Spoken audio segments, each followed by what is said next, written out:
আলাইকুম everyone, welcome back to my channel. তো বন্ধুরা, আপনারা সবাই কেমন আছেন? আলহামদুলিল্লাহ, তো আমরা বেশ ভালো আছি। আজকে হচ্ছে গিয়ে সোমবার আর 18 তারিখ। তো আজকে আমি কোর্টে যাইনি, এই সপ্তাহে আমি একদমই কোর্টে যেতে পারিনি। তো যেহেতু কোর্টে যাইনি, সকালবেলা ঘুম থেকে উঠে সকালে যা যা কাজ ছিল সবগুলো সেরে এখন রান্নাঘরে এসেছি দুপুরে রান্না করার জন্য। তো ভাবলাম যেহেতু রান্না করব, আপনাদের সাথে একটু রান্না শেয়ার করি আর একটু গল্প গুজব করি, আমার মনটাও ভালো লাগবে, আপনাদেরও ভালো লাগবে।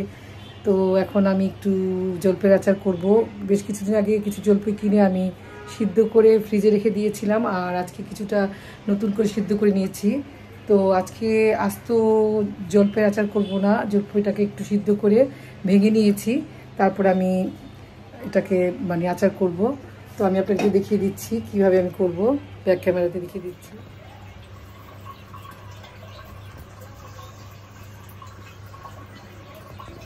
প্যানের মধ্যে একটু পানি আছে, পানিটা একটু ফেলে নিলাম।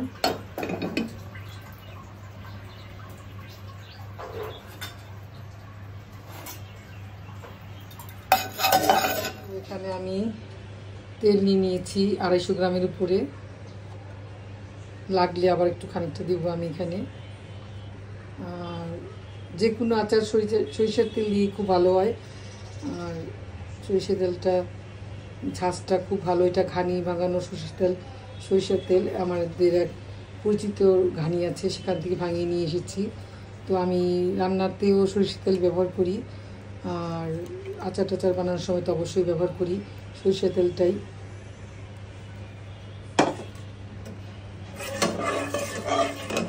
ফোড়নে দিয়ে দিব এখানে কিছু আস্ত 5 ফোড়ন আর তেজপাতা আছে 3-4 টুকরা, দিয়ে দিলাম।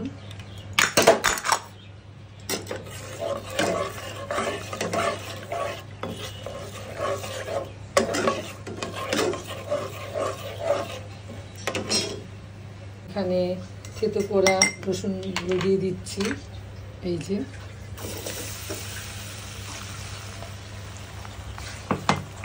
ভালো করে নেড়ে চেড়ে নেব। দিয়ে দিয়েছি আধা কাপ পরিমাণ ভিনেগার।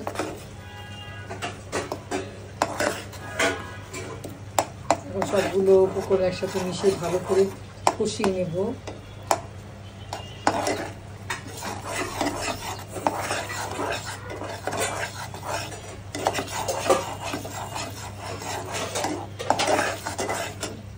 এই হচ্ছে আমার জলপাই আচারের ফাইনাল লুক। আচারটা ভালো মতো কষাচ্ছি যাতে পানি না থাকে, আর এমনিতেও পানি নেই। আমি যেহেতু ভালো করে কাঁচামরিচ জলপাইগুলো টিস্যু দিয়ে মুছিয়ে নিয়েছিলাম। আর এখানে হাফ কাপ থেকে কম একটু ভিনিগার নিয়েছি, আর এখানে 250 গ্রামের কম হচ্ছে চিনি, আর এখানে টালা মশলা ভাজা 5 ফোড়ন ভাজা করে রেখেছি গুঁড়া করে, এটা আমি আচার মধ্যে দিয়ে দিব। এখন প্রথমে আমি দিয়ে দিচ্ছি চিনি, তারপরে দিয়ে দিচ্ছি হলো গিয়ে ভাজা মশলা 5 ফোড়ন, আর দিয়ে দিব ভিনেগার। বিসমিল্লাহ।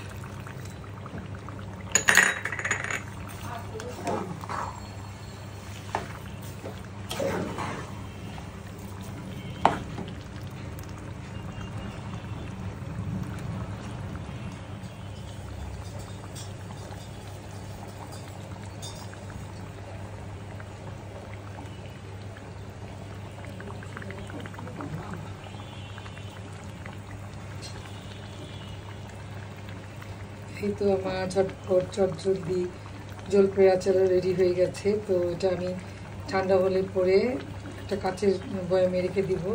যখনই খিচুড়ি অথবা পোলাও রান্না করব তার সাথে একটু আচার দিয়ে খেতে খুব ভালো লাগবে, সেই জন্য আমি প্রতি বছরই করি।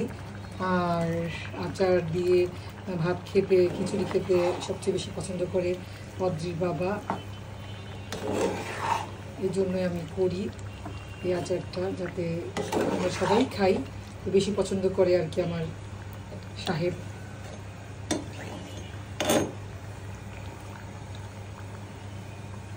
রান্না করবো হচ্ছে গিয়ে লাউ চোখলা ভাজি। লাউ চোখলাটা কুচি কুচি করে কেটে নিয়েছি, আর একটু মধ্যে 2টো আলু দিয়ে দিয়েছি, নতুন আলু।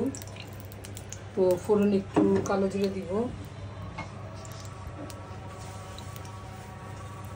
মশলা ভাজিটা হয়ে গেছে। এর মধ্যে আমি ধনিয়া পাতা দিয়ে এখন নাড়াচাড়া করে নামিয়ে ফেলবো। এই যে ধনিয়া পাতা দিয়ে দিলাম। আর শীতে যে কোনো সবজি রান্না করে ধনিয়া পাতা দিলে অন্যরকম একটা ফ্লেভার আছে, খুব ভালো লাগে। যে কোনো তরকারি দিই, মাছের ঝোল অথবা ভাজি। আমি শীতের সময় বেশিরভাগ তরকারিতে ধনিয়া পাতাটাই ব্যবহার করি। ধনিয়া পাতা ভর্তা এগুলো করি, খুব ভালো লাগে খেতে।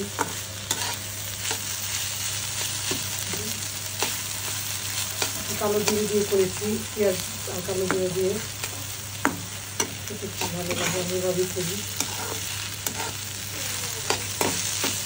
হঠাৎ করে আবার একটু ইলিশ পোলাও রান্না করলাম। এই যে ইলিশ পোলাওটা আমার দমে এসে গেছে। এখন মাছটা দিয়ে দিব। 2 পিস মাছ রান্না করেছি ইলিশ পোলাও। তো মেয়ে আবার মর্জি করছে যে মা আমার জন্য রান্না করলে না কেন। তো ভাবলাম যে ও আবার খাবে কিনা, সেজন্য আর রান্না করিনি।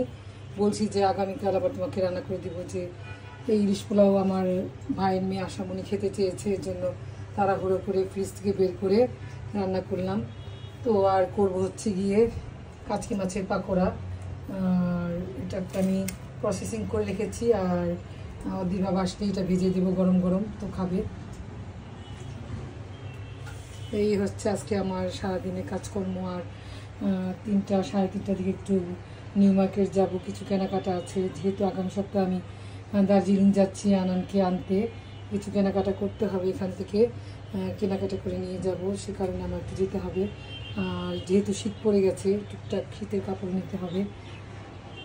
এই আর কি, তো অপেক্ষা আছি অদিবা বাবা আসলে ওনার খাবারটা দিয়ে নিজে খেয়ে রেডি হয়ে বেরিয়ে যাব।